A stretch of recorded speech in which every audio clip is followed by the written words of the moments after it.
আর তার পাকিস্তানি 24 বছরের বুইরা খাটাস এই রাষ্ট্র তুই এখনো শিশু, এটা এখনো বড় হয় নাই। তোর এই পাকিস্তান নামক এই 24 বছরের এই শিশু 24 বছরে যখন এই বুইরা খাটাস বালেগ হয় নাই, এটা 90 বছরে আর বালেগ হবে না। কাজে এই বলার আর দরকার নাই আমাদের, এই বলার আর দরকার নাই। ভেঙে ফেলো পাকিস্তান, টুকরো করে দাও পাকিস্তান, খান খান হয়ে যাক গাদ্দারির পাকিস্তান। আল কোরআনের রাজ কায়েম করবার স্বপ্ন দেখিয়ে মুসলমানদের অজস্র রক্ত আর জীবনের উপর দাঁড়িয়ে যারা কোরআনের শাসন কায়েম করার কথা বলে পাকিস্তান এনেছিল, 24 বছর পর্যন্ত গাদ্দারি করবার কারণে জাতি তাদের থেকে মুখ ফিরিয়ে নিল। আল্লাহর অভিশাপে ভেঙে টুকরো হয়ে গেল সেই অভিশপ্ত দেশ। পাকিস্তান ভাঙলো।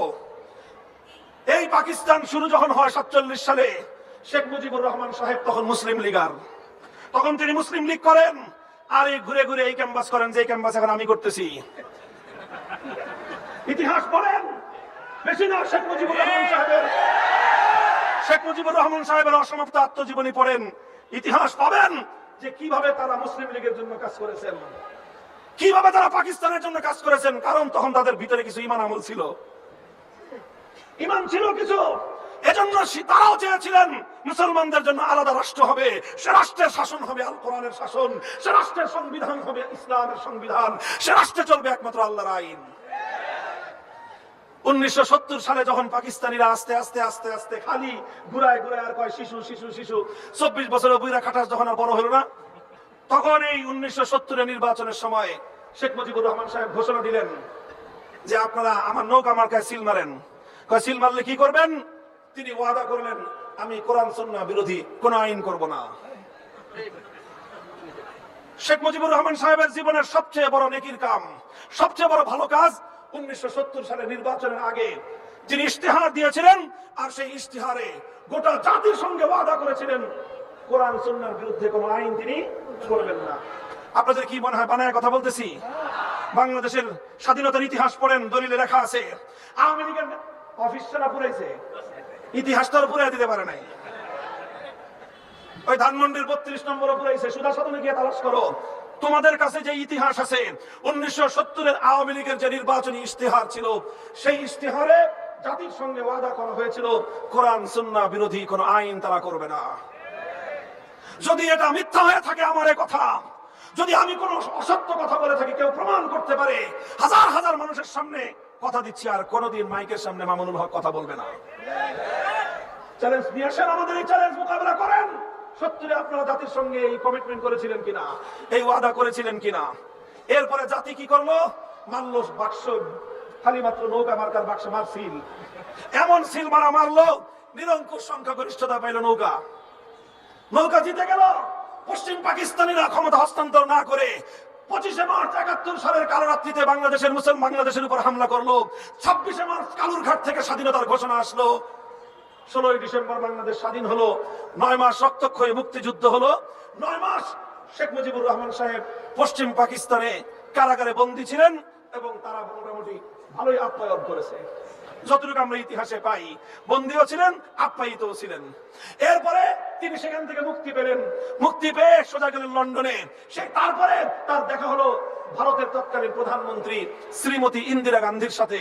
ইন্দিরা গান্ধী শেখ মুজিবুর রহমান সাহেবকে বলে দিলেন, বাংলাদেশ যাইতাছস যা, তবে বাংলাদেশের সংবিধান কি হবে আমরা ভারত যেভাবে বলে দিব সেভাবেই তুমি সংবিধান তৈরি করবা। তিনি একটা চিরকুট ঢুকায় দিলেন, একটা চিরকুট মুজিব কোটের পকেটের মধ্যে। সেই চিরকুটের মধ্যে 4টা মূলনীতির কথা লিখে দিলেন।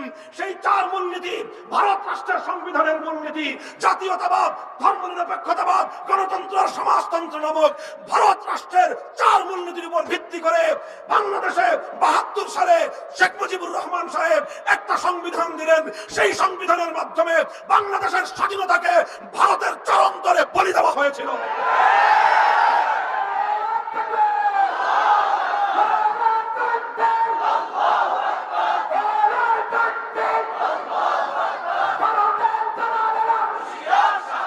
মোহতারাম হাজিরিন, কথা পরিষ্কার।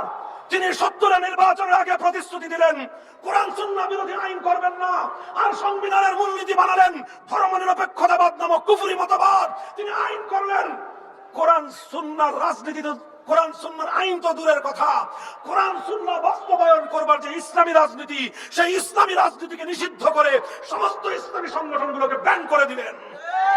৭২-এর এই আইনের মাধ্যমে শেখ মুজিবুর রহমান সাহেব ৭০-এর নির্বাচনের আগে যেই ভালো কাজটা করেছিলেন, নেক কাজ করেছিলেন, জাতির সঙ্গে ওয়াদা করেছিলেন, সেই ওয়াদা ভঙ্গ করলেন, গাদ্দারি করলেন, বিশ্বাসঘাতকতা করলেন। যেটা ভালো করছেন সেটা ভালো বলি নাই, সাক্ষী আছেন। ৭০-এর নির্বাচনের আগে তার ওয়াদার প্রশংসা করি নাই, তো ভালোটা শুধু ভালো পেলে ভালো লাগে না। শেখ মুজিবুর রহমান সাহেব তার জীবনের সবচেয়ে বড় ভুল করলেন ৭২ সালে। বাংলাদেশের স্বাধীনতার চেতনাকে তিনি হত্যা করলেন। ৭১-এর জালিমের বিরুদ্ধে মুসলিমের লড়াইয়ের চেতনাকে তিনি হত্যা করলেন। মুক্তিযুদ্ধের চেতনাকে তিনি ধ্বংস করলেন। বাংলাদেশ নামক স্বাধীন রাষ্ট্রকে ভারতের গোলামে পরিণত করলেন। আর এইভাবে ৭১-এর চেতনাকে ৭২-এর চেতনার দ্বারা তিনি গিলে খেয়ে ফেললেন। এরপর থেকে ৫০ বছর বাংলাদেশের মানুষ ৭১-এর চেতনার নামক যেই যা ওষুধ খাইছে, এই সব বোতলের মধ্যে ৭২-এর চেতনা ছিল। ৭১-এর চেতনা ছিল না। ৭১-এর চেতনা কুফরি চেতনা ছিল না। ৭১-এর চেতনায় ধর্মনিরপেক্ষতার কথা ছিল না। ৭১-এর চেতনায় কোরআন সুন্নাহ বিরোধী কথা ছিল না। ৭১-এর চেতনায় ইসলামী রাজনীতির বিরুদ্ধে কথা ছিল না। এই সব ছিল ৭২-এর ভেজাল এবং শিরকি কুফরি চেতনার মধ্যে।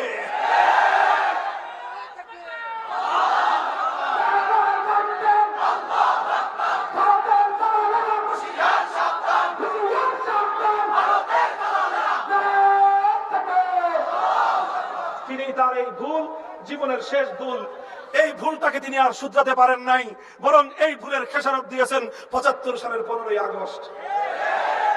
ভুল করেছেন যেরকম, যত বড় অন্যায় করেছেন খেসারতটা ওরকমই দিয়েছেন। ৭৫-এর পরে বাংলাদেশের সংবিধানে পরিবর্তন আসলো। কুফরি ধর্মনিরপেক্ষতার জায়গায় সেখানে বসানো হলো আল্লাহর উপর অবিচল আস্থা এবং বিশ্বাস। এই কাজটা অনেক ভালো ছিল, কিন্তু কাজটা শুধু কথার কথাই রয়ে গেল। আল্লাহর উপর আস্থা এবং বিশ্বাস রেখে বাংলাদেশে এরপর থেকে কোনো আইন কানুন তৈরি হয় নাই, শুধু সংবিধানে ছিল। ২০০৮ সালে ফ্যাসিবাদী সরকার ক্ষমতায় এসে সংবিধান থেকে ওই কথাটা আবার মুছে ফেললো, আবার আল্লাহর নাম মুছে ফেললো, আবার আল্লাহর উপর আস্থা এবং বিশ্বাসকে উপড়ে ফেলে আবার সেই ভারতের দালালি কুফরি সংবিধানের ধারা ধর্মনিরপেক্ষতা ফিরিয়ে এনে বাংলাদেশকে আবার ১৬ কলায় ভারতের সেবা দাসে পরিণত করলো। এরপরের 15 বছর বাংলাদেশকে ভারতের গোলাম বানানোর 15 বছর। এরপরের 15 বছর বাংলাদেশের স্বাধীনতাকে ভারত মাতার চরণতলে বলি দেওয়ার 15 বছর। এরপরের 15 বছর মসজিদের শহরকে মূর্তির শহরে পরিণত করবার 15 বছর। এরপরের আওয়ামী দুঃশাসন বাংলাদেশকে ভারতের অঙ্গরাজ্যে পরিণত করবার দুঃশাসন। এরপরের 15 বছর আওয়ামী দুঃশাসন বাংলাদেশ থেকে তাওহীদকে মুছে ফেলে শিরকের বিজয় প্রতিষ্ঠা করবার দুঃশাসন।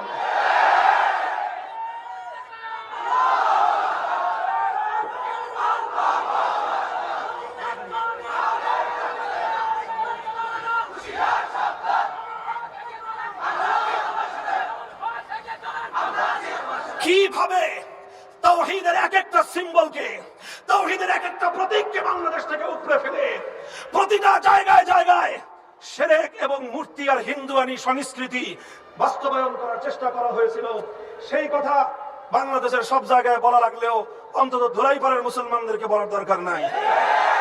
এখানে বিরাট এক বেদি বানাইলো, আমরা তো জানিও না, হুজুর মনে হয় জানতেন না। আপনারাই প্রথম আবিষ্কার করছেন যে বেদি বানায় কোন দেবতার জন্য। পরে খোঁজ নিয়ে জানা গেল যে বিশাল এক দেবতা তৈরি হইতেছে বিদেশে, সেই দেবতা এনে বেদিতে বসাইবেন। আপনারা স্থানীয় লোকজন শুরু করলেন কিছুটা আন্দোলন। আপনারা তো বুঝতে পারেন নাই যেটা কোন জায়গায় হাত দিচ্ছেন। স্থানীয় আলেমরা কিছুটা আন্দোলন করলো, এই তো লেগে গেল তাদের পিছনে মহাশক্তি। তখন এরা সব এলাকা থেকে ফেরারি। হুজুর আসলেন প্রথম জাতীয় নেতা হিসেবে এই এলাকায়, বললেন মসজিদের শহরে চতুর্দিকে মসজিদ ঘেরায় শহরের মধ্যখানে কোন ভাস্কর্য নামক মূর্তি বসতে পারবে না। এরপরে বললাম আমরা জায়গায় জায়গায় কথা বললাম, যেই নাকি আমরা এই কথাগুলো বললাম মনে হলো ভীমরুলের চাকের মধ্যে ঢিল মারছি। খেপা উঠলেন তারা, ক্ষিপ্ত হলেন আমাদের বিরুদ্ধে, যুদ্ধ শুরু করলেন আমাদের বিরুদ্ধে। আমরা কেন মূর্তির বিরুদ্ধে কথা বললাম? আমরা কেন মূর্তি সংস্কৃতির বিরুদ্ধে কথা বলি? আমরা কেন মসজিদের শহরকে মূর্তির শহরে পরিণত করবার এই কার্যক্রমকে রুখে দাঁড়াই? এটা হলো আমাদের অপরাধ।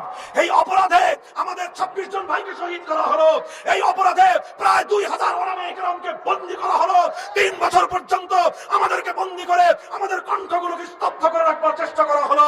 যারা এই মূর্তির বিরুদ্ধে কথা বলতো তাদের বিরুদ্ধে রাষ্ট্রযন্ত্র কেড়ে নিয়ে দিয়ে গোটা বাংলাদেশকে ভুতুড়ে এক দেশে পরিণত করা হয়েছিল।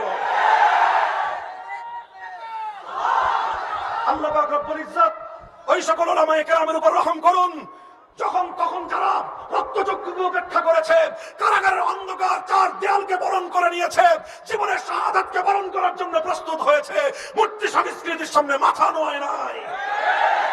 আলহামদুলিল্লাহ সেই ধারা আস্তে আস্তে আসলো। শেষ পর্যন্ত 2024 সালের জুলাই মাস আসলো। আগস্টের 5 তারিখ আল্লাহ পাক একটা বিপ্লব দিলেন, আবাবিলদের মাধ্যমে আসলো বিপ্লব। সেই বিপ্লবের সবচেয়ে বড় বৈশিষ্ট্য ছিল 5ই আগস্টের দুপুর বেলায় যখন গোটা দেশ জানতে পারলো ফ্যাসিবাদী স্বৈরাচারী ভিন দেশের দালাল এবং ভারতের সেবাদাসী দেশ ছেড়ে পালিয়ে গেছে। মাত্র 1 ঘন্টা, মাত্র 1 ঘন্টা, কয় ঘন্টা? কোন আলেমের কিছু বলতে হয় নাই, কোন নেতার ঘোষণা দিতে হয় নাই। টেকনাফ থেকে তেতুলিয়া পর্যন্ত কোন মুসলিম জাতীয় স্থাপনার মধ্যে একটা মূর্তি বাকি রাখে নাই। আলহামদুলিল্লাহ কোন একটা মন্দিরের হিন্দুদের কোন মূর্তির গায়ে স্পর্শ করে নাই।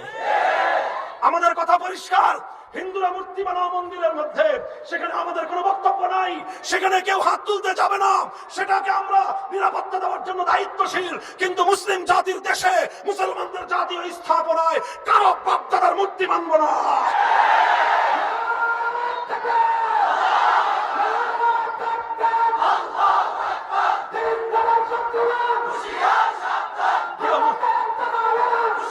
কেউ মনে করতে পারেন এই মূর্তি বুঝি শেখ মুজিবুর রহমান সাহেবের মূর্তি দেখে আমরা বিরোধিতা করছি। আল্লাহ আল্লাহর নামের শপথ করে বলি না, আমাদের এই মূর্তির বিরোধিতা এটা ইব্রাহিম আলাইহিস সালামের আদর্শের অনুসরণ, এটা নবী মুহাম্মদুর রাসূলুল্লাহ সাল্লাল্লাহু আলাইহি ওয়াসাল্লামের আদর্শের অনুসরণ। আমার নবী যেদিন মক্কা বিজয় করেছেন, মক্কার পবিত্র ভূমি থেকে 360টা মূর্তিকে তিনি নিজ হাতে ভূপাতিত করেছেন। সেই 360টার মধ্যে একটা আল্লাহর নবীর পূর্বপুরুষ নিজের বাপ ইব্রাহিম আলাইহিস সালামের মূর্তিও ছিল। আল্লাহর নবী নিজের বাপের মূর্তিটারে ছাড় দেন নাই, বরং অন্য মূর্তিগুলোকে ভাঙার সময় শুধু কোরআনের আয়াত পড়ছেন, আর নিজের বাপের মূর্তি ভাঙার সময় আল্লাহর নবীর কণ্ঠে আরেকটা কথা ছিল, কাতালাহুমুল্লাহ, আল্লাহ এই কুরাইশকে ধ্বংস করুক, অভিশাপ দিক তাদের উপর, যে ইব্রাহিম আলাইহিস সালাম সারা জীবন মূর্তির বিরুদ্ধে সংগ্রাম করলেন। আজ এই কুলাঙ্গারগুলো ইব্রাহিম আলাইহিস সালামের মূর্তি বানিয়েছে। আমি সেদিন বলেছিলাম আমার কথাটা ওনার নাকি কলজায় আঘাত লাগছে। যখন আর শুনে জিজ্ঞেস করলাম যে আমার বিরুদ্ধে এত খেপছে কে, এই বেটি সারা দেশ আমার বিরুদ্ধে লাগাইছে, সমস্ত আইন শৃঙ্খলা রক্ষাকারী বাহিনী আমার বিরুদ্ধে লাগাই দিছে। আমারে কেউ কোনো আঘাত করতে পারলে রাষ্ট্রীয়ভাবে পুরস্কৃত করা হয়েছে। শুধু আমাকে অ্যারেস্ট করবার কারণে ডিবির হারুন প্রমোশন পাইছে। শুধু আমার মাদ্রাসা জামিয়া রহমানিয়া আমার হাত থেকে দখল করে সরকারের আজ্ঞাবাহী কিছু মানুষের হাতে তুলে দেওয়ার কারণে একজন ডিআইজি পুলিশ পদক পেয়েছে। ডিআইজি সাহেবের নামটা বললাম না, পত্রপত্রিকা এসেছে, পরিষ্কার শুনে রাখেন। আজ এই কথাগুলি আপনাদেরকে বুঝতে হবে। জামিয়া রহমানিয়া মামুনুল হকের কাছ থেকে নিয়ে যাদের হাতে দেওয়া হয়েছিল, এই দেওয়ার কারণে এসবির অন্যতম ডিআইজি পলিটিক্যাল, তাকে 2021 সালের পুলিশ পদক দেওয়া হয়েছে। তারপরে ডিবির আরেকজন আপনার এডিসি, তার নামটাও বললাম না, সে ডিবিতে ওই বছর ডিবির দায়িত্বশীল হিসেবে পুলিশের পদক পেয়েছে। শুধু আমার বিরুদ্ধে ভূমিকা রাখবার কারণে আমার জানার মধ্যে তিনজন পুলিশের ঊর্ধ্বতন কর্মকর্তার প্রমোশন হয়েছে। আর গোয়েন্দা সংস্থায় যে কি পাইছে আল্লাহ জানে। আর উনি নিজে সংসদ ভবনে দাঁড়িয়ে আমার বিরুদ্ধে কথা বললেন, মিথ্যাচার করলেন, এই সব কিছু করলেন। আমি বুঝে পাই না যে আমি করলামটা কি, এই খেপছে কেন এত। পরে শুনলাম আমার একটা কথা নাকি কোন জায়গায় আঘাত করছে। আমি এক জায়গায় বলেছিলাম মক্কা বিজয়ের দিন আল্লাহর নবী মুহাম্মদ আরবি সাল্লাল্লাহু আলাইহি ওয়াসাল্লাম নিজের বাবার মূর্তি ভেঙেছেন। সুতরাং নিজের বাবার মূর্তি বানানো এটা আল্লাহর পয়গম্বরের আদর্শ নয়। নবীর আদর্শ হলো নিজের বাবার মূর্তি নিজ হাতে ভেঙে গুঁড়িয়ে দেওয়া। যারা নিজেদের বাপদাদার মূর্তি বানায় তারা আল্লাহর নবী মুহাম্মদ আরবির অনুসারী হতে পারে না, তারা আবু জাহালের প্রেতাত্মা। এই কথাটা বলে ওনার কলজায় গিয়ে আঘাত লাগছে, আর এই জন্য আমার বিরুদ্ধে এত খেপছে। আর এই কারণে আমার জন্য ফুল 3 বছর প্লাস কারাগারের অন্ধকার ঘর বরাদ্দ রয়েছে। সবাই ছেড়ে দেয়, আমার কথা বলে শুনতেই পারে না। আল্লাহ যা করার করেছেন। বলতে চাই এভাবেই গোটা বাংলাদেশকে মূর্তির নগরীতে পরিণত করা হয়েছিল। এই সব করে করে বাংলাদেশটাকে, সেই যে আমাদের বাপদাদাদের যে আকাঙ্ক্ষা ছিল, তাদের যে ইচ্ছা ছিল, আমরা একটা দেশ চাই, দেশটা ছোট হতে পারে, দেশটা গরিব হতে পারে, দেশটা অন্য কোন দিক থেকে উন্নত না হতে পারে, কিন্তু আমাদের আজীবন স্বপ্ন, আকাঙ্ক্ষা, হৃদয়ের লালিত হাজার বছরের স্বপ্ন, একটা ভূখণ্ড চাই যেখানে কোরআনের সংবিধান কায়েম হবে, যেখানে রাজ হবে আল কোরআনের রাজ, যেখানে আইন চলবে একমাত্র আল্লাহ। মুহতারাম হাজিরিন, এভাবেই আমরা বঞ্চিত হতে হতে আজ এই পর্যন্ত এসেছি। এখন আমার আখেরি পয়গাম আপনাদেরকে সামনে রেখে, এখন বাংলাদেশে একটা আওয়াজ, সংবিধান সংস্কার, সংবিধান সংস্কার, সংবিধান সংস্কার। আর একটা আওয়াজ, ভারতীয় আধিপত্যবাদ রুখে দাঁড়াও, ভারতীয় আধিপত্যবাদ রুখে দাঁড়াও, ভারতীয় আধিপত্যবাদ রুখে দাঁড়াও। কথা বলেন ঠিক না বেঠিক? এতদিন তো ভারতের বিরুদ্ধে যা কথা খালি আমরাই বলতাম। বাবরি মসজিদ আমি বানাইতে চাইছি, এই কারণে যে আমার বিরুদ্ধে কি পরিমাণ খেপছে, রাম মন্দির তারা করবে। তো এতদিন তো শুধু আমরাই বলেছি, এখন তো শুধু আমরা না, এখন তো অন্তর্বর্তীকালীন সরকার আমাদের পুরাতন দিনের কথাগুলি এখন তাদের বুঝে আসতেছে। আলহামদুলিল্লাহ, দেরিতে হলেও বুঝছেন, ধন্যবাদ। সবাইকে ডাকছেন, গোটা জাতিকে ঐক্যবদ্ধ করতেছেন। আমরা এই ঐক্যের খাতিরে, এই ঐক্যের কাতারে সবার সামনে আমরা আছি। কোনো বিনিময় চাই না, কোনো হালুয়া রুটি চাই না। যদি প্রয়োজন হয় রক্ত দিতে আমাদেরকে বলবেন, হালুয়া রুটি আপনারা খান। কথা বলেন ঠিক না বেঠিক? কথা দুটো, ভারতীয় আধিপত্যবাদ রুখে দাঁড়াও, সংবিধান সংস্কার করো। এই জায়গায় একটা কথা বলি, ভারতীয় আধিপত্যবাদ যদি রুখে দাঁড়াতে চান, গাছের গোড়ায় শেকড়ের মধ্যে পানি ঢালবেন আর উপর দিয়ে ডাল ছাড়বেন, এতে কোনোদিন বিষ বৃক্ষ মরবে না। যদি বিষ বৃক্ষ মারতে চান, শেকড় শুদ্ধ উপরে ফেলেন। ভারতীয় আধিপত্যবাদের বাংলাদেশের মূল সূত্র হলো, বাংলাদেশের সংবিধানে ভারতীয় গোলামীর ধারা বাতিল করতে হবে। ভারত থেকে পাচারকৃত সেই ধর্মনিরপেক্ষতার কুফরি ধারা ভারতের দিল্লিতে পাঠিয়ে দাও। মুসলমানদের সংবিধানে একটা ধারা সংযোজন করো, সেই ধারাটা হলো এই যে এই দেশে, শরীয়তুল্লাহর এই দেশে, শাহজালালের এই বাংলাদেশে কোরআন সুন্নাহ বিরোধী কোন আইন, কোন নীতিমালা, কোন ধারা থাকবে না, থাকলে বাতিল বলে গণ্য হবে।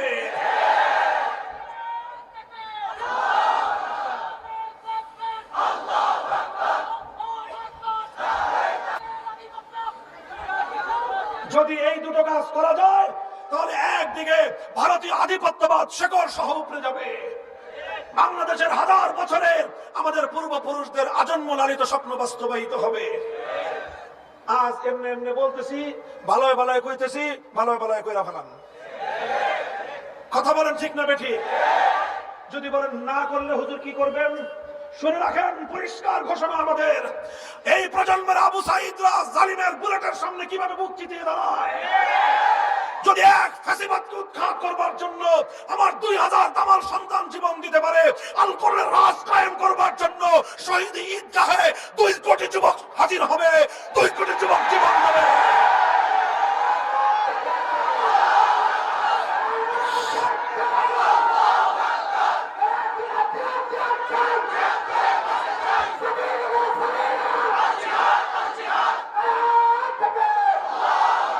প্রস্তুত থাকবো তো ইনশাআল্লাহ? এ জাতির যুব প্রজন্ম প্রস্তুত হচ্ছে। শুধু এখন আর মাদ্রাসা নয়, স্কুল কলেজ ইউনিভার্সিটি গুলোর ছেলেরা আজ তাওহীদ এবং একত্ববাদের চেতনাকে ধারণ করতে শিখছে। বাংলার টেকনাফ থেকে তেতুলিয়ায় নতুন বিপ্লবের স্লোগান তৈরি হচ্ছে, নতুন বিপ্লবের রণাঙ্গন তৈরি হচ্ছে, নতুন বিপ্লবের সেই বিপ্লবের রাজপথ বিনির্মাণ হচ্ছে। সেই রাজপথের স্লোগান হবে লা ইলাহা ইল্লাল্লাহ, লা ইলাহা ইল্লাল্লাহ। প্রস্তুত থাকবেন তো ইনশাআল্লাহ?